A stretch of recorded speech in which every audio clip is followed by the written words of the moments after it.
Hello, you're welcome to this course on contemporary Christian-Muslim relations. We've looked at theological factors in Christian-Muslim relations. We've looked at Christian responses in the early period, and we are now moving in to look at the more contemporary existential challenges that we face in Christian-Muslim relations today. One of the areas that imposes these challenges is the area of law. There's place of law in the public space, especially Islamic law or the Sharia. When we hear the mention of Sharia, to many non-Muslims, what comes to mind is the cutting of limbs and the flogging of women and the discriminatory practices that go with it. But for the Muslim, Sharia is much more than that. Sharia is a way of life. Sharia is the core of Islam, and that is what we need to understand. And so in this first segment, we're going to look at the place of Sharia in Islamic religious thought and practice.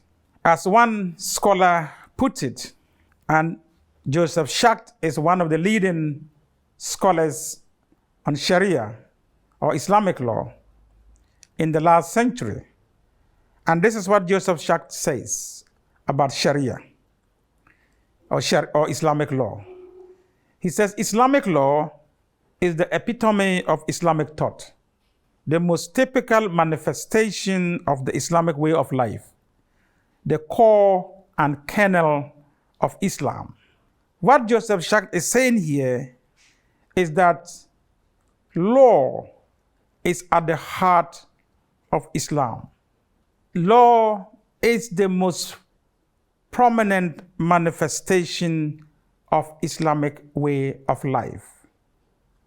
You cannot have Islam without Sharia. You cannot live an Islamic way of life without the Sharia. You cannot claim to be a scholar, a leader in Islam without an understanding of the Sharia or the place of law. Sharia to Islam is like theology to Christianity. You cannot train to become a Christian pastor, a Christian leader, without studying Christian theology. And that is how central, that is how key Sharia is to Islam. So, what does Sharia actually do? This is how one Muslim scholar, an African Muslim scholar, describes the Sharia. This is what he says. The Sharia instructs a Muslim on how he should eat, how he should receive visitors, how he should buy and sell, slaughter animals, clean himself, sleep, go to the washroom, lead a government, practice justice, pray, and perform other acts of worship or ibadat. Sharia instructs the Muslim on what to eat, halal and haram. Sharia instructs the Muslim on hospitality, how to receive and handle guests and visitors. Sharia instructs Muslims on how to slaughter animals to make the meat halal, on how to ritually cleanse yourself before prayers, on even how to sleep, and how to go to the washroom, he says. In other words, Sharia is a comprehensive system. Sharia is what defines what Islamic way of life is. Sharia helps Muslims to understand what is governance. So Sharia covers both the private and the public life of a Muslim. How to run a government, how the criminal code should be run, how to pray, and how to perform other acts of worship. All comes under the gamut of Sharia. And so, Sharia is very, very, very important to Islam. And therefore, there is a lot of support when it comes to Muslim support for Sharia around the Muslim world. The Pew Research Center conducted a survey on the support in the Muslim world for Sharia.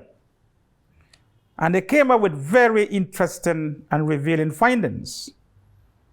That in South Asia, 84% of Muslims support Sharia. South Asia includes Pakistan, India, Bangladesh. In East Asia or Southeast Asia, Indonesia, Malaysia, for instance, 77% of Muslims interviewed support Sharia.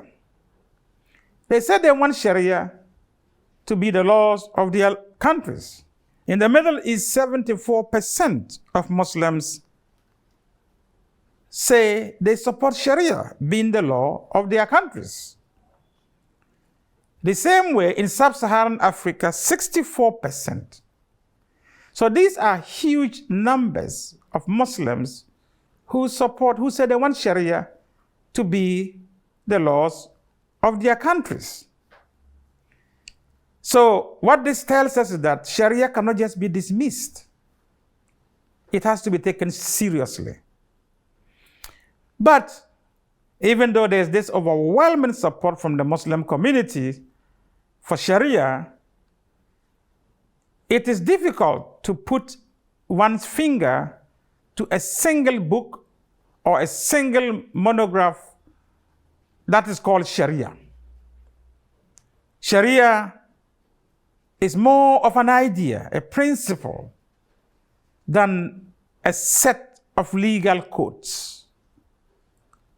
The set of legal codes is cast and enunciated by different schools of laws.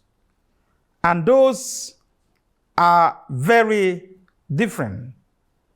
And it is these schools of laws, 4 in Sunni Islam and 1 in Shia Islam, that we shall now proceed to look at.